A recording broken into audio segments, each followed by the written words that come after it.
বন্ধুরা, আজকে আবার চলে আসলাম আরো একটা খাবার ভিডিও নিয়ে। দেখো, দুটো ডিম সিদ্ধ নিয়েছি, তার সাথে ছিল ইলিশ মাছ।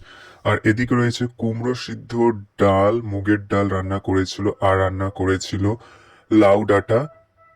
দেখো, তারপরে খেলাম ভেজ বিরিয়ানি। ভেজ বিরিয়ানিতে ছিল সোয়াবিন বিরিয়ানি। দেখো, খেতে কিন্তু খুব ভালো লাগলো। আর ছিল ডাল, ছোলার ডাল রান্না করেছিল। ছোলার ডালটা খেতে খুবই ভালো লাগলো। আর দেখো দুপুরবেলা কি খেলাম। দুপুরবেলা খেয়েছিলাম মুগ ডাল, আর তার সাথে ছিল লাউ, লাউ তরকারি। দেখতেই পাচ্ছ, চলো খাওয়া যাক।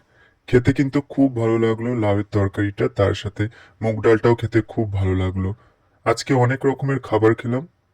কালকে আরো একটা খাবার ভিডিও নিয়ে চলে আসবো। ততক্ষণ টাটা বন্ধুরা, দেখা হচ্ছে কালকে নতুন আর একটা খাবার ভিডিওতে।